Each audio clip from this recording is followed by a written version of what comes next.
नमस्कार। इस नए एक्सप्लेनर में सभी का स्वागत है। आज हम बात करने वाले हैं गुजरात सरकार की नमो सरस्वती विज्ञान साधना योजना के बारे में। ये कोई आम योजना नहीं है। ये असल में एक बहुत ही महत्वाकांक्षी ब्लूप्रिंट है। एक ऐसा प्लान जिसका सीधा सा मकसद गुजरात को एक ग्लोबल टेक हब में बदलना है। और इसकी शुरुआत कहाँ से हो रही है? सीधे 11वीं और 12वीं क्लास के साइंस स्टूडेंट्स में इन्वेस्ट करके। तो इस विश्लेषण में हम क्या क्या कवर करेंगे, एक नज़र डाल लेते हैं।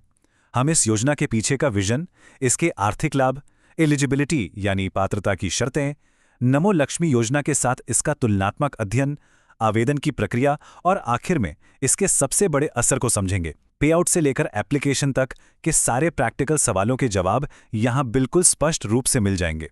तो चलिए सीधे पहले भाग पर आते हैं और देखते हैं कि गुजरात अपने विज्ञान के सपनों को कैसे उड़ान दे रहा है। एक बड़ा ही प्रासंगिक सवाल उठता है यहाँ पर कि गुजरात अपने युवाओं को आने वाले हाईटेक भविष्य के लिए आखिर तैयार कैसे कर रहा है। देखिए, जब हम आने वाले कल की बात करते हैं ना, जैसे सेमीकंडक्टर्स या डिजिटल साइंस, तो उनकी नींव कोई बड़ी फैक्ट्री में नहीं बल्कि हाई स्कूल के क्लासरूम्स में रखी जाती है। अगर छात्र विज्ञान ही नहीं पढ़ेंगे तो वो आने वाले कल के इनोवेटर्स कैसे बनेंगे। और यही वजह है कि नमो सरस्वती योजना का मूल उद्देश्य बिल्कुल स्पष्ट है। मिशन है 11वीं और 12वीं के छात्रों को साइंस स्ट्रीम चुनने के लिए प्रेरित करना। सरकार का टारगेट है कि हर साल साइंस पढ़ने वाले छात्रों की संख्या 2 लाख से बढ़ाकर सीधे 5 लाख तक पहुंचाई जाए। जरा सोचिए, यह शिक्षा के क्षेत्र में कितनी बड़ी छलांग है। अब आते हैं उस हिस्से पर जिसका सबको इंतजार रहता है, इस योजना से मिलने वाले फायदे और आर्थिक मदद का पूरा गणित। तो सीधी बात करें तो इस योजना के तहत टोटल 25,000 रुपए की स्कॉलरशिप दी जाती है।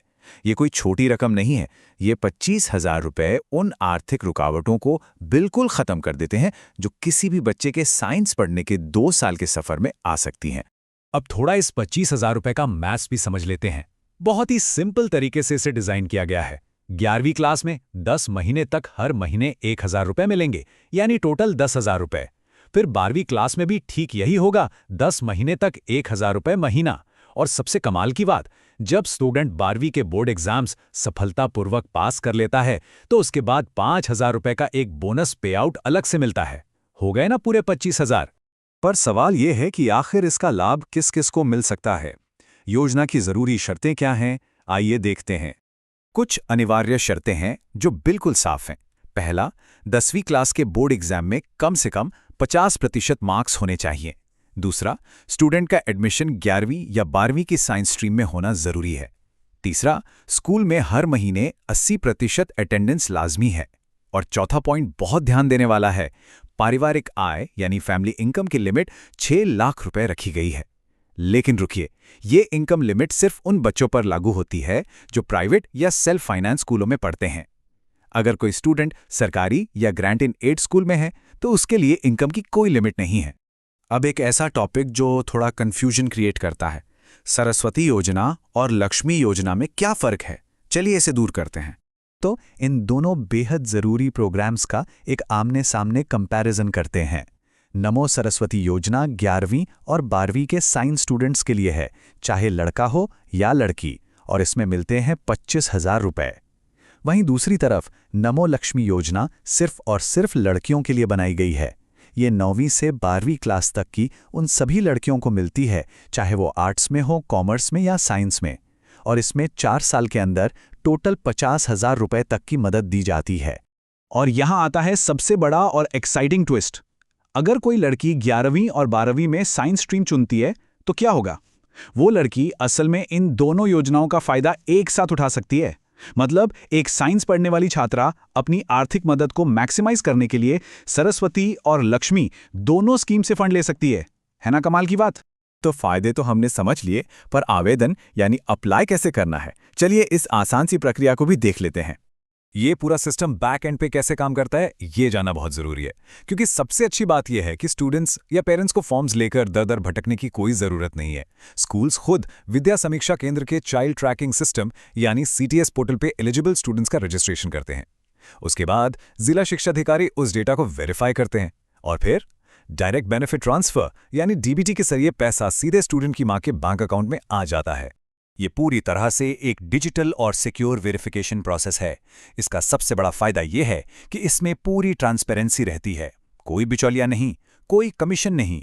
जो फंड सरकार भेजती है वो बिना किसी रुकावट के सीधे सही लाभार्थियों के हाथ में पहुंचता है। बिल्कुल सेफ और फास्ट। चलिए अब इस योजना के व्यापक दृष्टिकोण को देखते हैं। जमीन पर इसका क्या असली प्रभाव पड़ रहा है? इस डेटा को देखकर सच में हैरानी होती है। इस योजना ने बहुत ही कम समय में एक विशाल पैमाना छू लिया है। सोचकर देखिए, अभी से ही 2.5 लाख से ज्यादा स्टूडेंट्स इसका फायदा उठा रहे हैं और 28 करोड़ रुपए से ज्यादा की रकम तो ऑलरेडी बांटी जा चुकी है। ये सिर्फ कागजों पर चलने वाली योजना नहीं है, बल्कि जमीन पर बहुत तेजी से काम कर रही है। लेकिन इन आंकड़ों के पीछे कुछ असली कहानियां भी हैं, जैसे गुजरात के कड़ी इलाके के चेल्सी और वेद की कहानी। चेल्सी जो एक फार्मासिस्ट बनना चाहती हैं और वेद जिनका सपना एक एग्रीकल्चरल रिसर्चर बनने का है। इन दोनों बच्चों के स्टेम फील्ड में आगे बढ़ने के ख्वाब अब पूरी तरह से इस योजना के सहारे उड़ान भर रहे हैं। और यही सब हमें एक बहुत ही गहरे और जरूरी विचार पर लाकर छोड़ता है। जरा तसव्वुर कीजिए, जब इन शानदार और होनहार युवाओं के रास्ते से पैसे की सारी रुकावटें पूरी तरह हट जाएंगी, तो भविष्य में ये छात्र किस तरह के नए आविष्कार करेंगे? ऐसा लगता है जैसे गुजरात के आने वाले कल का एक नया और सुनहरा अध्याय लिखा जा रहा है। इस विश्लेषण का हिस्सा बनने के लिए बहुत बहुत शुक्रिया।